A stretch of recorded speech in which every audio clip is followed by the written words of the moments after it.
When you look at the situation now, because you're a changed man, and we'll get into that, you talked about viewing law enforcement as an enemy, and an enemy worth continually battling against, even at personal cost, and not blaming your father. And you said you loved your father and that he was a good father to you.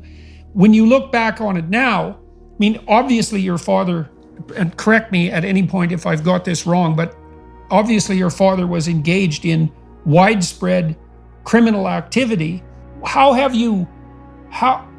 Why was that not an issue when you were young? Why do you think that his guilt on that front was more or less invisible to you? And how do you view his participation in these activities and his hand in establishing his destiny, even if he was framed on those charges? How do you view that now? Well, totally different. I've had many defining moments in my life, but when I stepped away from that life and walked away, I had a lot of trouble, Jordan. I mean, there was a contract on my life because you can't walk away from that life. And everybody thought the next step for me would be to be a cooperating witness, because that's what happens normally. People don't just walk away. So I was in prison at the time, and we can get into that, how that happened. But the law enforcement, the FBI came into the prison and said, there's a contract on your life, you're a dead man anyway, cooperate with us. And they said, and your father went along with the contract. We got word from our informants. Now, I understood that, because sometimes in that life, if you propose somebody and that person becomes an informant, well, you could be held responsible. In my case, probably not with my dad because of his reputation there, but it was possible. So I understood what he was doing. It hurt a little bit, but it didn't bother me that much because I understood the life well. And I said, well, these are some of the consequences I'm going to face. I don't believe my father would ever put a gun to my head, but he might have kept quiet, and just, well, hey, my son violated the rules.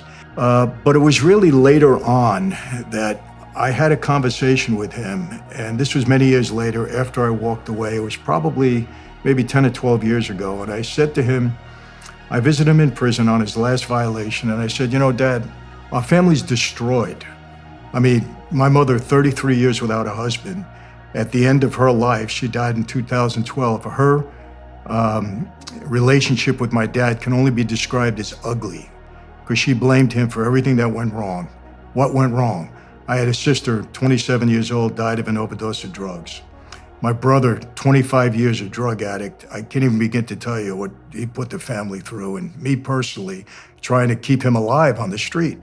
Another younger sister, 41 years old, she died of cancer, but she was never mentally stable. And I said, Dad, you got to claim responsibility for what you destroyed our family. Because he was asking me, you walked away. Why did you do this? And I said, because I didn't want to put my family through what we went through.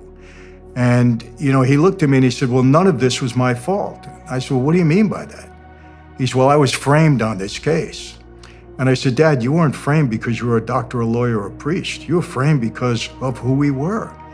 I said, you got to come to terms with that because eventually you were going to go down. He wouldn't accept responsibility. So that's it. So that's interesting. So okay. So let's talk about that a little bit, because that's extremely interesting. So because you might think that given that he had lived an exceptional criminal life, that he would have been willing in some sense to accept the guilt that would be part and parcel of that. I mean, if you engage in criminal activities, then you're doing criminal things, and obviously that's wrong in some sense, or it wouldn't be called criminal. And you'd think that that would be part of the price you'd pay for whatever success and respect you might generate as a consequence of doing that. Maybe whatever adventure you might have as a consequence of doing that. But the fact that he dwelt on the narrow fact of his innocence in that regard means to me, in some sense, that he was denying his, and I think this is what you're telling me, is that he was denying his culpability. And you often hear that, especially the high-level criminal types are without conscience. But that doesn't seem to be an appropriate description of the situation with your father, because if he was without conscience, he would have just said, well, of course I was guilty and they framed me, the sons of bitches, but that's exactly what you'd expect. But, I had it coming to me in some sense because of all the other things I did. But you said that he was clinging to his innocence and also unwilling to take responsibility for what he had done. And do you think that's an exaggerated version of what you had to do when you stepped outside yourself, so to speak, to commit the sorts of acts that you didn't regard as part and parcel of you? I think it could be described that way, yes. And I got upset with him during that meeting too, because I said, how could you not claim responsibility for any of this? I said, our family was destroyed. And he refused to do it. He was now again, I don't know if he just couldn't face me and say it. Maybe inwardly, I can't look into his heart and his mind, but he was very adamant about, denying it. And maybe in some sense, I don't know, maybe that had a carryover effect on me during my time in that life. Because my dad did teach me one thing. He said to me, he taught me a lot of things that I thought were very helpful to me. But one of the things he said is never admit to anything. Never. No matter what. You don't ever admit to anything. Let them prove it. Let somebody else prove it. And I saw that as being wrong later on. But during my time in that life and growing up, that's how I would never admit to anything. If you guys want to get me, you got to get me. I'm not going to help you. So that was my mentality back then. Right. And do you think that did that also carry over? Do you think it's hard to practice something without it becoming habit, let's say? And so you might say, well, did that carry over to your attitude to yourself? Because I am very interested in that idea that you brought forward earlier about having to step outside yourself when you saw yourself doing things that you didn't regard as essentially you. It's a strange distinction, right? Because there's the real you that's doing the things that are good, and then there's the sporadic you that are doing terrible things, but that's not really you. There's a line of denial there. Mm-hmm. And that's not conscienceless in any sense. It's just, in some sense, it's the denial of conscience. And you did say that, your father seemed to manifest the same attitude on a very large scale. When you decided to get out of that criminal life, was that a consequence of willingness to preserve your family from the catastrophes that your birth family had been through? Or was that, to what degree was that also your willingness to look at those things that you'd done and to start seeing them as part of you instead of part of whatever it is that you were being when you weren't being you? Well, there were a couple of things that led to that. Jordan, one of the horrors of that life is that you make a mistake, your best friend walks you into a room and you don't walk out again. And there was a night when I had that experience. There was a lot of talk about me on the street. I had a very big crew at that time. We were making a lot of money. There was a publication, I think it was Newsday, that wrote a story that said I was getting powerful enough to break away from the Colombo family and start my own family. There was no truth to it. It was a fictional story, but you know how the media is. And so guys on the street start to get a little bit nervous of that, especially my boss at the time. So without going into all the details, unless you wanted me to, I was walked into a room one night, and I didn't think I was going to walk out again. And it was one of the scariest times of my life. It was not heroic that I walked in. It was more robotic. I just said, hey, if this is it. I was such a product mentally. Well, I'd like to hear the details. Tell me what happened. So you were becoming very successful, and you were a story was generated about you in the press, about your ambitions, yes. And obviously that caused some concern. So tell me the details. Okay, well, my dad was on parole at the time, and I was a captain in a family. They had elevated me to that position. That's a powerful position, capo-regime, captain. And my dad was also a captain, and I went to see him. He sent for me. I went to see him, and we were in the driveway of his house in Long Island. And he said to me, the boss wants to see us tonight. And because my dad was on parole and I had no record at the time, I drove him everywhere. I tried to shield him from people because he kept getting violated. So wherever he would travel, he would go with me. I'd keep people away from him. So I said, okay, what time do you want me to pick you up? Because we knew it had to be a covert meeting because the boss was also on parole and we couldn't all get together because there would have been a violation for the two of them. So he said, well, they want to do this differently. They want me to come in first and they want you to come in second. And I said, well, why do they want to do that? I said, no, we're not going to do that. You know the talk on the street. I said, we're not going to do that. Why would they separate us? I said, we'll go together. Long story short, it was the first time I really had an argument with my dad ever in my life, because I always respected him. Even if I disagreed with him, I did it nicely. But he was very adamant, very insistent. He said, we had an order, we got to do it that way. I said, okay. So another captain in the family called me, and he said, meet me in Brooklyn on 18th Avenue. And so I drove in from Long Island. I met him, I parked my car, and I got into his car. Now, this is somebody I knew my whole life. He was another captain, equal rank with me. When I got in the car, in the passenger seat, there was somebody sitting behind me who I recognized, but I didn't know well. And I started to get a little like, what's going on here?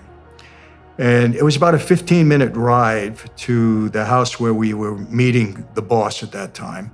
And we had to do it covert to make sure nobody was following us. It was a summer day in August.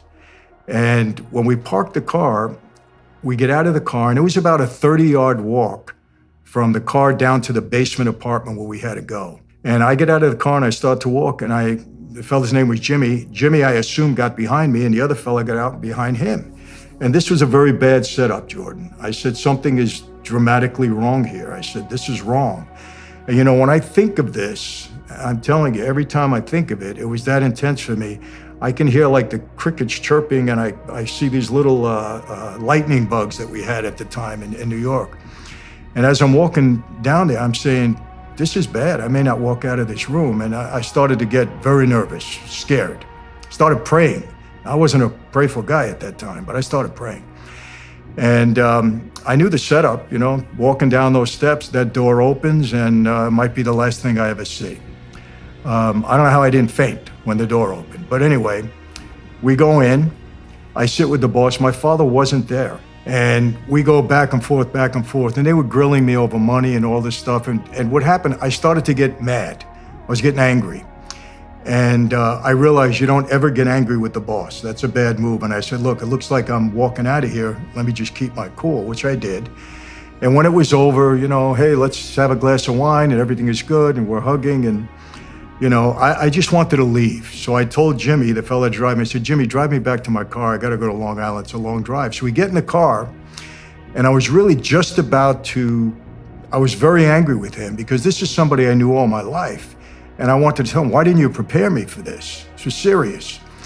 And he looked at me and he said, before you go any further, Michael, he said, I want to tell you this. He said, this was very serious tonight. You held yourself well in there. It could have been a problem. When he said that to me, I got even more upset with him. I said, you're my friend. You don't let me know. You don't prepare me, give me a hint. And he said, no. And I'm sitting there, and he said something to me that really got to me. He said, if it was the other way around, would you have told me? And I thought about it for a minute, and I honestly said, no, I wouldn't have. He said, well, you know this life as well or better than anybody. You grew up in it. He said, this is the life we lead. And I was in silence for about 10 minutes. I was just thinking about all of this. And then when I went to get out of the car, he grabbed my arm and he said to me, I want to tell you something. You're not gonna like this, but you can take this to the bank. He said it just like that. He said, your father was in there earlier tonight. He didn't help you one bit. He hurt you in there tonight. And I was pretty stunned. I mean, to the point where I couldn't even ask him, what do you mean? But as I was walking back to my car, Jordan, knowing my father so well, I knew what he did. He didn't help me. He said, look, if my son is stealing money or anything is going wrong, I have no idea. He handles everything. I'm on parole. I don't get involved in anything. He threw me under the bus. And I found out later on that's exactly what happened. So it made a real impression upon me. I said, man, if this life can separate father and son, after the bond that we had, both the blood oath that we took and father and son, I said, what do we really have here? And it was 2 years later that I met my current wife, which was really my motivation for walking away. But I still say to myself, I wonder, and I'm not sure. I'm saying, if that incident never happened, would I ever walked away? Because my dad had a very strong hold on me, as did the life. So right. I don't know. I mean, I don't know if I would have ever walked away.